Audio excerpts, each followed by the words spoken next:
तो hello everyone, मैं रवि एक बार फिर आप सभी का स्वागत करता हूं टारगेट सेमेस्टर के ऑनलाइन प्लेटफॉर्म पे। जैसे कि आप सभी पता है कि अब आप लोग का यहाँ पे जो क्लास 12th का जर्नी वो खत्म होता है और अब स्टार्ट होता है आपका यूनिवर्सिटी का जर्नी। और इसमें आप लोग का जो जर्नी स्टार्ट होने वाला होगा लखनऊ यूनिवर्सिटी से होने वाला होगा। यानी कि कहना मतलब ये हुआ कि आप लोग का जो एडमिशन है वो अभी प्रोसेस चल रहे होंगे, या फिर आप लोग में से कई सारे ऐसे बच्चे होंगे जो कि फर्स्ट राउंड में ही अपना एडमिशन ले लिए होंगे लखनऊ विश्वविद्यालय में। चाहे वो मेन कैंपस हो, सेल्फ फाइनेंस का के थ्रू आओ, या फिर आप लखनऊ यूनिवर्सिटी के किसी भी एफिलिएटेड कॉलेज में हो, तो ये वीडियो आपके लिए रहने वाला होगा। सर ये वीडियो में क्यों आपके लिए बता रहा हूं, क्योंकि ये जो सिलेबस है आप ही के लिए बनाया गया है, यानी कि लखनऊ विश्वविद्यालय के उन हर बच्चों के लिए बनाया गया है जो बच्चा इस साल बीएससी फर्स्ट सेमेस्टर में पढ़ने वाला है ना, जो एडमिशन ले लिया है या फिर आप आने वाले दिनों में दूसरे या तीसरे राउंड में आप एडमिशन लोगे। ये वीडियो आपके लिए रहने वाला है। अच्छा, एक बात ध्यान समझिएगा कि साहब जब भी हम किसी एग्जाम के लिए तैयारी करते हैं या फिर किसी भी एग्जाम के लिए तो पहले हमको रणनीति बनानी पड़ती है, एक रोड मैप क्लियर करना पड़ता है कि अपना यहाँ पे कितने सब्जेक्ट होंगे, हर सब्जेक्ट में कितने पेपर्स आएंगे, क्या उसका वेटेज रहेगा, है ना, कौन कौन से टॉपिक्स हैं जो कि सबसे ज्यादा इंपॉर्टेंट है, एग्जामिनर अक्सर क्वेश्चन पूछता है। तो ये सब पहले मुझे एनालिसिस होना चाहिए, मुझे पता होना चाहिए, तभी मैं जाके क्या कर पाऊंगा अपने फाइनल एग्जाम यानी कि सेमेस्टर के एग्जाम में मैं अच्छा कर पाऊंगा या अच्छी कर पाऊंगी, यानी कि ज्यादा नंबर गेन कर पाऊंगा मैं। और जैसे ही ज्यादा नंबर गेन करेंगे तो जाहिर सी बात है आपका सीजीपीए एसजीपीए ये आपका बढ़ेगा, और फिर जैसे ही बढ़ेगा तो फाइनल जो आपका परसेंटेज है बीएससी का वो भी काफी अच्छा हो जाएगा। और आपको पता है सर कि अगर हम बीएससी को क्वालिफाई कर रहे हैं, पास आउट कर रहे हैं, तो एक मिनिमम क्राइटेरिया परसेंटेज वेरी करता है जो कि जनरल ओबीसी का 55% से ज्यादा रहना चाहिए। अगर इससे ज्यादा है तभी जाके आप किसी भी वनडे एग्जाम या फिर किसी भी कॉम्पिटेटिव एग्जाम के लिए अपेयर हो पाओगे, या फिर इवन पीजी के लिए अपेयर हो पाओगे। तो क्यों ना हम आज से ही अपने आप को ऐसा बिल्डअप करें, ठीक है, इस तरीके से तैयारी करें, इस तरीके से पढ़ाई करें कि सर जैसे ही मेरा बीएससी कंप्लीट होगा तो 75-80% तक जाए, 80+ % में जाए। हालांकि यहाँ पे कई बच्चों का यहाँ पे रिजल्ट देखने को मिलता है कि सर यहाँ पे 9 सीजीपीए 8 सीजीपीए तक लेकर आते हैं, तो उनके लिए तो फिर बल्ले बल्ले होती है।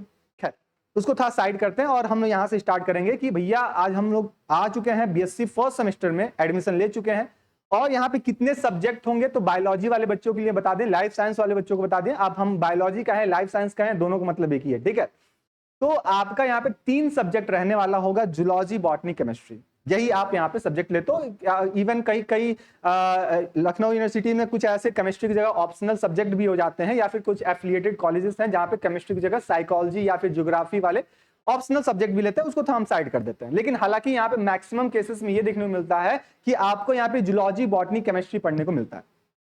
उसी में से मैं आज आपको डिस्कशन करूंगा, आज मैं आपके सामने लेकर आऊंगा बॉटनी का सिलेबस, यानी कि अगर आप बीएससी फर्स्ट सेमेस्टर में हो तो बॉटनी में कितना पेपर है, कितने यूनिट्स हैं, कौन कौन से टॉपिक्स हैं जो आपको पढ़ने होंगे, कौन कौन से टॉपिक सबसे ज्यादा हाईली वेटेज रखता है, इसके ऊपर आज हम बात करने वाले होंगे।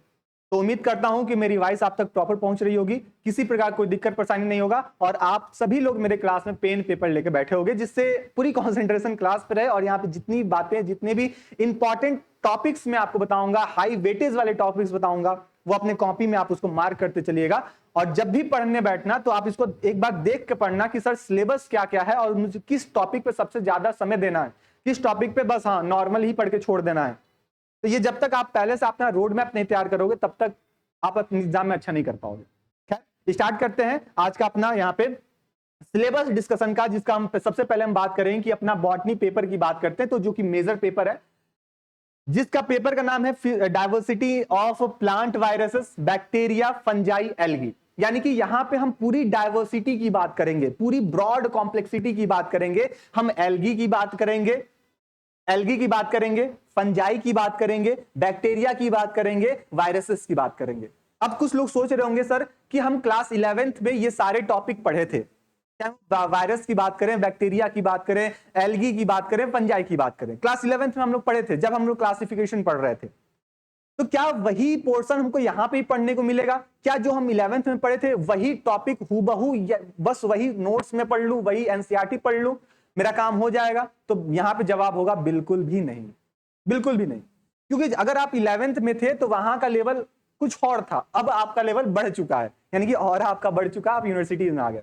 और बीएससी कर रहे हो तो यहाँ पे जब भी हम इस टॉपिक की बात करेंगे तो यहाँ पे हम पूरी डिटेल में पढ़े एनालिसिस करेंगे, है ना, ऊपर ऊपर या फिर हल्का फुल्का ये बात नहीं करें, पूरे हम ब्रॉड में एनालिसिस करेंगे जिससे अपना यहाँ पे नॉलेज ज्यादा गेन हो और एग्जाम में मैं अच्छा कर पाऊं, अच्छे तरीके से लिख पाऊं। अब देखो सबसे पहले मैं बात करूंगा अपनी इस पहला पेपर, यानी कि एक चीज बता दूं कि आप बॉटनी से हो तो बॉटनी में आपको एक पेपर पढ़ने को मिलेगा, जूलॉजी में एक पेपर और केमिस्ट्री में एक पेपर, यानी कि 3 पेपर, आपके 3 सब्जेक्ट 3 पेपर होंगे। सबसे पहले बॉटनी का पहला पेपर बात कर लें, बीओटी 101T, आपका ये थ्योरी पेपर है।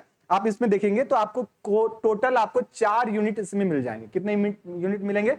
4 यूनिट्स मिलेंगे। अब 4 यूनिट्स क्या होते हैं? अलग अलग डाइवर्सिटीज में ये डिवाइडेड है। जैसे कि पहला यूनिट आपका वायरसेस का होगा, फिर बैक्टीरिया का, फिर फंजाई का, फिर एल्गी का, इस तरह से आपका डिवीजन देखने को मिलेगा। सबसे पहले हम बात करेंगे यूनिट नंबर फर्स्ट की। ध्यान से सुनते रहिएगा, ध्यान समझते रहिएगा सारी बातों को मेरी, ठीक है, जहां जहां मैं आपको बताऊंगा इंपॉर्टेंट। सबसे पहले यूनिट फर्स्ट की बात करते हैं तो यहाँ पे नेचर, क्लासिफिकेशन और स्ट्रक्चर की हम बात करेंगे, यानी कि हम सबसे पहले हम वायरसेस के ऊपर पढ़ रहे होंगे, वायरसेस के ऊपर पढ़ेंगे। याद करो जब हम क्लास 11th में थे तो नॉर्मल हम डिस्कवरी पढ़ लिए थे वायरस का स्ट्रक्चर कैसा होता है बस, और बैक्टीरियोफॉज पढ़े थे, इतना करके हम अपने 11th का पोर्शन को खत्म कर दिए थे वायरस का। लेकिन यहाँ पे ऐसा नहीं है। देखो यहाँ पे हम वायरस का सबसे पहले इंट्रोडक्शन वाले पार्ट में हम इसका नेचर देखेंगे, इसको कितने फॉर्म में क्लासिफाई किया जाता है, कितने पार्ट्स में क्लासिफाई किया था और किसके बेसिस पे क्लासिफाई किया जाता है, ये भी हम बात यहाँ पे करेंगे। साथ ही साथ वायरस का स्ट्रक्चर कैसा होता है, जैसे कि हेलिकल और आइसोहेड्रल जो सिमेट्री होता है वायरस का, इसके ऊपर बात करेंगे, ठीक है। और स्पेशली हम किस में बात कर रहे होंगे? हम बॉटनी पढ़ रहे हैं साहब, तो प्लांट वायरस में बात करेंगे, प्लांट वायरस की बात करेंगे। जो वायरसेस होते हैं, प्लांट वायरस, एनिमल वायरस दोनों होते हैं, लेकिन हम यहाँ पे प्लांट वायरस की जिक्र कर रहे होंगे आपके सामने। साथ ही साथ प्लांट में अगर ये वायरस लग गया है तो कौन कौन से यहाँ पे सिम्टम्स अपेयर होते हैं, या फिर एक्सटर्नल इंटरनल कौन कौन से सिम्टम्स अपेयर होते हैं, इसकी बात हम यहाँ पे करेंगे। साथ ही साथ एक प्लांट से दूसरे प्लांट में कैसे ये वायरस का ट्रांसमिशन होता है। मान के चलो कि एक पौधा अपने खेत में, ये पौधा है, दूसरा ये है, तो एक प्लांट में अगर वायरस लग गया तो दूसरे में कैसे लग गया, कैसे ट्रांसमिट हुआ, कौन कौन सा यहाँ पे मोड था ट्रांसमिट होने का, कौन कौन से फैक्टर्स इसको इफेक्ट किए ट्रांसमिशन होने का, इसको पूरा डिटेल में हम बात करेंगे, ठीक है। जीनोमिक ऑर्गेनाइजेशन की बात की जाएगी, replication of tobacco mosaic virus की बात करेंगे, यानी टीएमवी जो टीएमवी है, टोबैको मोज़ेक वायरस, उसमें कैसे नए नंबर ऑफ वायरसेस का रेप्लिकेशन हो रहा है, कैसे ये नंबर ऑफ प्रोजेनी अपना ये बढ़ा रहा है, ये स्प्रेड कैसे हो रहा है एक प्लांट से दूसरे प्लांट पर, ये सारी बातें हम यहाँ पे करेंगे। फिर कौन कौन से टेक्निक्स इस्तेमाल किए जाते हैं वायरोलॉजी में, यानी कि स्टडी ऑफ वायरस को हम वायरोलॉजी करते हैं, तो वायरोलॉजी में कौन कौन से टेक्निक इस्तेमाल किए जाते हैं जिससे हम इसको डिटरमाइन कर पाते हैं, आइडेंटिफाई कर पाते हैं, जिसमें हम प्यूरिफिकेशन, सीरोलॉजी, इलेक्ट्रॉन माइक्रोस्कोप की बात करेंगे। फिर structure and replication of bacteriophage, ये काफी इंपॉर्टेंट है। ये बैक्टीरियोफेज हम क्लास 11th में ही पढ़े थे और यहाँ पे भी हम पढ़ेंगे, लेकिन उससे थोड़ा सा ब्रॉड लेवल पे ही पढ़ रहे होंगे, जिसमें हम स्ट्रक्चर और रेप्लिकेशन ऑफ वायरॉइड्स की बात करेंगे। तो जो पहला यूनिट है ये पूरा किस पे डिपेंडेंट है? ये अपने वायरसेस वाले पोर्शन पे डिपेंडेंट है। इसी तरह यूनिट सेकंड पे आते हैं तो यूनिट सेकंड आता है अपना बैक्टीरिया। बैक्टीरिया, हाँ, ये वही बैक्टीरिया जो हम लोग किंगडम मोनेरा पढ़ रहे थे, किंगडम मोनेरा बैक्टीरिया, उसकी स्ट्रक्चर, उसकी रेप्लिकेशन, तमाम सारी बातें हम क्लास 11th में किए थे। लेकिन अब देखो ये सब क्या मिल रहा है कि आपको, सबसे पहले हम इस सेल स्ट्रक्चर की बात करेंगे, प्रोकैरियोट्स का फंक्शन क्या होता है उसकी बात करेंगे। प्रोकैरियोट्स में हम केवल बैक्टीरिया ही नहीं, हम आर्की बैक्टीरिया की बात करें, यानी कि ट्रू बैक्टीरिया और फॉल्स बैक्टीरिया, दोनों की हम बात यहाँ पे डिटेल में कर रहे होंगे। साथ ही साथ बैक्टीरिया को कितने क्लासेस में क्लासिफाई किया गया है, किसके बेसिस पे, इनके सेल के स्ट्रक्चर के बेसिस पे, हम इसकी भी बात करेंगे यहाँ पे। आर्की बैक्टीरिया क्या होता है, gram positive gram negative bacteria क्या होता है, ठीक है, हम इसकी बात यहाँ पे करेंगे। साथ ही साथ बैक्टीरिया में कैसे मेटाबॉलिक एक्टिविटीज होते हैं, है ना, बैक्टीरिया के अंदर कैसे बायोकेमिकल एक्टिविटीज होते हैं, जिसमें हम बात करेंगे फोटोट्रॉपिज्म की बात करें, कीमोलिथोट्रॉपिक की बात करते हैं, ऑटोट्रॉपिक की बात करेंगे, हेटरोट्रॉपिक की बात करेंगे, फर्मेंटेशन की बात करेंगे, ये सब मेटाबॉलिक एक्टिविटीज हैं बैक्टीरिया के अंदर। साथ ही साथ बैक्टीरिया में कैसे सेल का डिवीजन होता है, माइक्रोबियल ग्रोथ कैसे होता है बैक्टीरिया के अंदर, बैक्टीरिया का जीनोमिक क्या होता है, प्लाज्मिड क्या होता है, वाइबिलिटी, बैक्टीरिया की वाइबिलिटी कैसे कितनी की होती है, म्यूटेशन क्या होता है, जेनेटिक रिकॉम्बिनेशन क्या होता है। साथ ही साथ यहाँ पे हम माइक्रोबियल ग्रोथ, जो बैक्टीरिया की जो ग्रोथ हो रही है उसको हम कैसे कंट्रोल कर सकते हैं, इसके ऊपर भी हम एनालिसिस करेंगे। और फाइनली इसकी कल्चर स्टैंडिंग करते हुए हम इसकी इकोनॉमिक इंपॉर्टेंस की बात कर लेंगे, कौन कौन से बैक्टीरिया हमारे लिए यूजफुल है और कौन कौन से बैक्टीरिया हमारे लिए हार्मफुल है। इसके बारे में डिटेल में आपको लिखने के लिए एग्जामिनर देता है वेरी लॉन्ग फॉर्म में। जो वेरी लॉन्ग वाले क्वेश्चन आते हैं ना, 10 नंबर 12 नंबर वाले, उसमें आपको ये सारी डिटेल बताई जाती है और आपको यहाँ सारी डिटेलिंग बतानी होती है। तो ये आई होप कि ये बात समझ में आया होगा कि यूनिट सेकंड की। यूनिट थर्ड की बात करते हैं। यूनिट थर्ड क्या है अपने पास कि यहां पे दे रहा है सर फंजाई। यूनिट थर्ड क्या है मिलता है हमको, फंजाई पढ़ने को मिलता है, जिसमें हम सेल स्ट्रक्चर की बात करेंगे, उसकी फंक्शन की बात करेंगे, स्पेशली हम ईस्ट के सेल की हम बात करेंगे कि इसका आउटर स्ट्रक्चर कैसा है, इसका फंक्शन कैसा है, साथ ही साथ फंजाई का क्लासिफिकेशन कैसा है, थैलस ऑर्गेनाइजेशन कैसा है, रिप्रोडक्शन फंजाई में कैसा होता है, और फंजाई का इकोनॉमिक इंपॉर्टेंस क्या है, कैरेक्टरिस्टिक फीचर्स क्या है, इनकी बात करेंगे, इसकी लाइफ साइकिल की बात करेंगे, है ना। इसमें हम यहाँ पे कुछ मेंबर्स है जैसे कि एल्ब्यूगो है ना, पाइथम है ना, ठीक है, राइजोपस है, ये सारी मेंबर्स के ऊपर एस्कोमाइकोटा का, ठीक है, ये डिफरेंट मेंबर्स, एस्परजिलस है, पेनिसिलियम है, बेसाइडोमक्स, यहाँ पे पक्सिनिया है, एग्रेकस है, ये सब इंपॉर्टेंट जितने भी क्लासेस हैं, 4 क्लासेस हैं, उन चारों क्लासेस के इंपॉर्टेंट मेंबर्स को हम क्या कर रहे होंगे, आपके सामने डिस्कशन कर रहे होंगे। ठीक है, ये सारी हमको डिटेल में पढ़नी होंगी, सारी बातें हमको डिटेलिंग में करनी होंगी, ये चीज आप यहां पे ध्यान में रखिएगा। इसी में हमको थोड़ा सा लाइकेन भी पढ़ने को मिल जाएगा, इसका classification, thallus organisation, reproduction, physiological activities, और इसका पॉल्यूशन कैसे क्रिएट करता है, हम यहाँ पे देख रहे होंगे, समझ रहे होंगे। तो आई होप कि ये बात आपको यहाँ पे समझ में आ गई होंगी। अब फाइनली हम आते हैं अपने यूनिट नंबर 4 पे। यूनिट 4 पे आएंगे और यूनिट 4 हमको क्या मिलता है, एल्गी के बारे में पढ़ने को मिलता है। किसके बारे में पढ़ने मिलता है, एल्गी के बारे में पढ़ने मिलता है। लेकिन उससे पहले आपके दिमाग में एक छोटा सा डाउट क्रिएट हो रहा होगा साहब कि साहब ये हम पढ़ेंगे कैसे, हम ठहरे यूपी बोर्ड वाले बच्चे, हम ठहरे सीबीएसई बोर्ड वाले बच्चे, हम ठहरे बिहार बोर्ड के बच्चे, या फिर किसी अदर स्टेट के बच्चे हैं, इसको पढ़ेंगे कैसे। एडमिशन तो हम ले लिए लखनऊ यूनिवर्सिटी में और टारगेट गुरुकुल की वजह से पढ़ाई किए थे, या फिर जो भी जहां से सेल्फ स्टडी किए थे, मेरा नंबर अच्छा आया, मेरिट में आया और मेरा एडमिशन हो गया। लेकिन अब आगे के जो जर्नी है वो कैसे कंप्लीट होगा, तो मैं आपको बता दूं, टारगेट गुरुकुल की तरफ से आपके लिए यहाँ पे बैच लॉन्च किया गया था, और आपने कई सारे बच्चे उस बैच को के बारे में देखे थे, समझे थे। हालांकि जब हम बैच में डेमो क्लासेस ले रहे थे तो काफी बच्चों का यहाँ पे कमेंट भी आया था कि सर क्या ये एलयू के लिए भी सिलेबस है, तो मैं वहां पे आपको बताया था, याद करो, मैं आपको बताया था कि एलयू में जितने बच्चे हैं उनका सिलेबस अलग है और उनका बैच अलग से लॉन्च किया जाएगा। और फाइनली वो बैच आपके लिए यहाँ पे लॉन्च कर दिया गया है, जिसका नाम होगा सारथी बैच। लेकिन ध्यान रखिएगा, ये जो जितने भी एलयू के बच्चे हैं, यानी कि एलयू बीएससी फर्स्ट सेमेस्टर के ये बच्चों के लिए ये क्लास, ये बैच रहने वाली होगी। मतलब क्या हुआ कि सर अगर आप लखनऊ विश्वविद्यालय के मेन कैंपस से हो, सेल्फ फाइनेंस वाले के कोर्स के अंतर्गत गए हो, या फिर एलयू के किसी भी एफिलिएटेड कॉलेज में हो, कॉलेज की बात कर रहे हैं, किसी भी एफिलिएटेड कॉलेज जो कि एलयू के अंडर में आता है, तो ये सिलेबस आपके लिए और ये बैच आपके लिए रहने वाला है। अब हालांकि यहाँ पे कुछ बच्चे और भी आएंगे और बोलेंगे साहब कि ये एलयू, ये हम डीयू से हैं या फिर बीएचयू से हैं, डीडीयू से हैं, एयू से हैं, तो उनके लिए बैच ऑलरेडी लॉन्च है, प्लेन बैच है, वहां पे एनईपी फॉलो होता है और वहां पे बस बीएससी फर्स्ट सेमेस्टर के नाम से सारथी बैच होगा, तो आप उसको देख लीजिएगा भैया। अगर आप एलयू से हो तो ये आपका लिए बैच रहना। सर इसको बैच को लूं में क्यों, जैसे कि आपके दिमाग में डाउट आ रहा था, मुझे पता है डाउट ये आ रहा था कि मैं सर यूपी बोर्ड से था, बिहार बोर्ड से था, सीबीएसई बोर्ड से था, मुझे जो भी पढ़ाई किया गया था वो बोर्ड के लेवल तक करवाया गया था और मैं किया भी था, लेकिन अब जो है वो यूनिवर्सिटी के लेवल पे मैं कैसे इसको कैरी आउट करूंगा, कैसे इसको कवर करूंगा। तो आपको बता दूं कि यहाँ पे जितने भी सब्जेक्ट्स हैं आपके बीएससी में, जैसे कि physics, chemistry, zoology, botany, maths, हालांकि हम बात करते हैं लाइफ साइंस की, तो लाइफ साइंस में आपको क्या क्या मिलेगा, लाइफ साइंस वाले बच्चे यानी कि केमिस्ट्री, जूलॉजी और बॉटनी, ये 3 कॉम्बिनेशन आपको यहाँ पे बीएससी फर्स्ट सेमेस्टर में मिलता है। तो यहाँ पे तीनों सब्जेक्ट आपको इसी बैच में मिल जाएगा, आपको अलग से किसी भी अलग सब्जेक्ट के लिए कोर्स नहीं लेना पड़ेगा या फिर अदर कहीं नहीं जाना पड़ेगा। तीनों सब्जेक्ट आपको इसी सारथी बैच मिलेगा, जहां पे कंप्लीट थ्योरी क्वेश्चंस आपको कराए जाएंगे, कंप्लीट क्लासेस यहाँ पे जो भी चलेंगे वो लाइव रिकॉर्डेड दोनों मोड में चलेंगे, यानी कि जो क्लासेस होगा वो लाइव भी होगा और रिकॉर्डेड भी रहेगा, यानी कि आपको जैसा टाइम सुटेबल मिलेगा आप अपने क्लास को कंप्लीट कर लीजिएगा, बैकलॉग मत लगने दीजिएगा। माना कि आपका जो क्लास चलने का समय है उस समय आप यूनिवर्सिटीज में होगे, कॉलेजेस में होगे, तो इस क्लास को छोड़ दीजिएगा, जैसे ही आप घर पे रूम पे आओगे आराम से बैठ के उसको देख लेना, काम हो जाएगा अपना। फिर जितने भी नोट्स होते हैं, जितने भी पीडीएफ होते हैं, आपको इसी बैच में मिलेगा, यानी कि सारथी बैच में मिलने वाला होगा। और एक बात और मैं क्लियर कर दूं, अभी भी एक बच्चों का ये डाउट आ रहा था कि साहब ये सिलेबस कहां मिलेगा मुझे, मैं चाहता हूं ये सिलेबस मुझे मिल जाए, इस सिलेबस आपको इसी सारथी बैच में मिलेगा। तो आप आराम से वहां पे डाउनलोड करके अपने फोन में, अपने लैपटॉप में, अपने टैब में उसको सेव करके रख सकते हो, और जब पढ़ाई करने बैठो तो इस सिलेबस के अकॉर्डिंग ही पढ़ाई करनी। ठीक, फिर हम बात करते हैं कि आपके यहाँ पे यूनिट वाइज एमसीक्यू क्वेश्चंस के कुछ पीडीएफ्स भी प्रोवाइड किए जाएंगे, जिससे देखो मैं आपको उस दिन बताया था कि भैया यहाँ पे इस लहजे से पढ़ा जाएगा कि आपके आने वाले दिनों में जो भी एग्जाम है आप उसको आराम से क्वालिफाई कर जाओ। तो हर यूनिट का तकरीबन 50-100 आपको एमसीक्यू अलग से प्रोवाइड किए जाएंगे इसी बैच में, जिससे वो पीडीएफ रहेगा, आराम से उसको देख के अपने बेसिक को भी क्लियर कर सकते हो। ठीक, ये चीज आप याद रखना है, तो ये भी काफी इंपॉर्टेंट बन जाता है।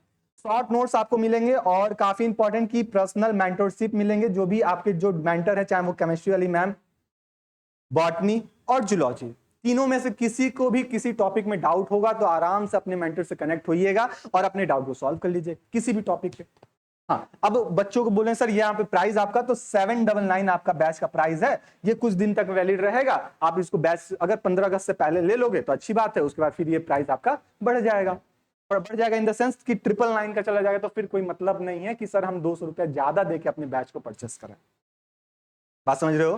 तो आप समय से पहले क्या करो, बैच को ले लो, और फिर हम लोग मिलके, हम और आप मिलके इस बीएससी फर्स्ट सेमेस्टर के एग्जाम को उसकी क्या कर देंगे, उसकी नानी को याद दिला देंगे, या फिर जो भी है उसकी अच्छा नंबर गेन करके आएंगे।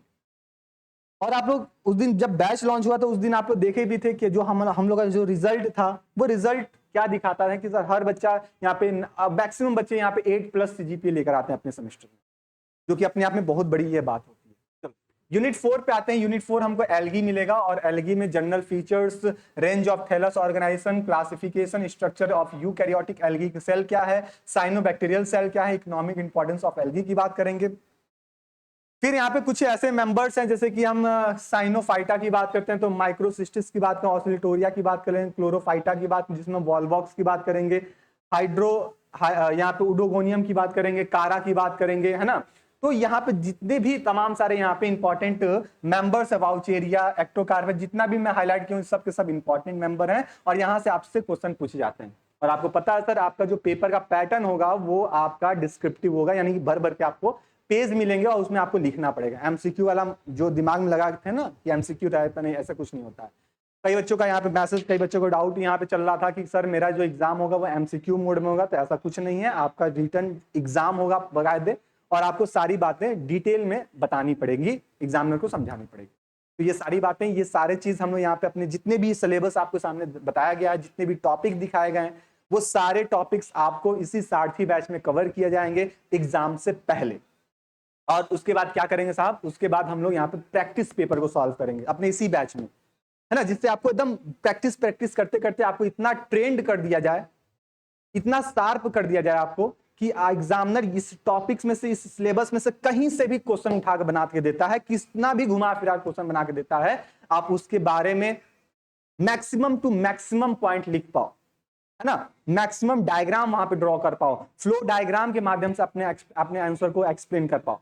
ये सारी बातें हम इसमें अपने बैच में कर रहे होंगे, प्रैक्टिस कर रहे होंगे, और तमाम सारे यहाँ पे मॉडल पेपर, टेस्ट सीरीज आपको यहाँ पे सॉल्व करने के लिए मिलेगा, जिससे आपने जिसको सॉल्व करने के बाद अंदर से खुद सेटिस्फाई मिलेगा कि हाँ सर मैं कुछ अच्छा पढ़ाई कर रहा हूँ या अच्छी पढ़ाई कर रही हूँ और एग्जाम में मैं अच्छा करूंगा। ठीक है, तो ये सारी बातें हैं। आई होप कि ये मेरी बातें आपको समझ में आ गई होंगी। अब क्लास को एंड होने से पहले दो बातें मेरे को ध्यान से सुन लीजिएगा, दो बातों को ध्यान से सुनिए। पहली बात कि साहब आपके डिस्क्रिप्शन बॉक्स में, वीडियो के डिस्क्रिप्शन बॉक्स में आपका व्हाट्सएप ग्रुप का लिंक दिया गया है, उस लिंक से ज्वाइन हो जाइएगा, जिसका वही नाम होगा LU सारथी बैच। ठीक है, बीएससी फर्स्ट सेमेस्टर सारथी बैच LU के लिए उस ग्रुप से ज्वाइन हो जाए, जिसमें आपको कंप्लीट इंफॉर्मेशन, कंप्लीट अपडेट्स मिलते रहेंगे कि बैच में क्लासेस कब लाइव हो रहे हैं, कब रिकॉर्डेड फॉर्म में अपलोड होगा, एग्जाम से जो भी इंफॉर्मेशन होगा आपको उसी ग्रुप में प्रोवाइड किया जाएगा। आप समय से पहले उस पर मतलब उसको जान पाओगे, समझ पाओगे। दूसरी बात यह कि इसी डिस्क्रिप्शन बॉक्स में आपका प्ले स्टोर का भी लिंक दिया गया होगा, तो आप चाहें यहां से डिस्क्रिप्शन के लिंक से वहां पे अपने ऐप को डाउनलोड कर लो, या फिर प्ले स्टोर से जाकर आराम से टारगेट गुरुकुल सर्च करिएगा, वहां से डाउनलोड कर लीजिएगा, फिर रजिस्टर करके बैच को ले लीजिएगा। दूसरी बात यह कि साहब कि आपके कांटेक्ट में जितने भी बच्चे होंगे उनको बता दीजिएगा कि साहब बॉटनी का यहाँ पे सिलेबस हम लोग देख चुके हैं, अगर आप नहीं देखो तो इसको देख लो, मैंने बैच ले लिया, अगर नहीं लियो तो ले लेना। ठीक है, तो ये चीज आप अपने दोस्तों को भी बता दीजिएगा, जिससे उनको भी समय से पहले पता चल जाए नहीं तो ऐसा होता है कि सर एग्जाम के 2 दिन पहले पता बोलते हैं कि सर मुझे तो पता ही नहीं था कि सिलेबस क्या था, है ना, या फिर हमको कहाँ से पढ़ना एग्जैक्ट वे में मुझे पता ही नहीं था। तो ये सब काम ना हो, है ना। और डे 1 से ही आप अपने पढ़ाई स्टार्ट कर दीजिएगा। यहाँ पे जितने भी क्लासेस चलेंगे वो सारे क्लासेस आप टाइम टू टाइमली अपडेट मतलब अपडेट रहिएगा, क्लासेस को देखते रहिए जिससे आपका बैकलॉग ना लगे। और जैसे पीडीएफ जितने नोट्स आपको प्रोवाइड किए जाएंगे अपना नोट्स अलग से बनाते रहिएगा, जिससे आपको रिवीजन में भी काफी आसानी मिलेगा। ठीक है, तो ये सारे सिलेबस थे। आई होप कि सिलेबस आपको समझ में आ गया होगा। ये सिलेबस आपको इसी बैच में मिल जाएगा। मिलते हैं अपने बैच वाले क्लासेस में, तब तक के लिए स्टे रहिए, मस्त रहिए, अपनी तैयारी को और भी ज्यादा मजबूत करते रहिए। तब तक के लिए सबको यहाँ पे धन्यवाद।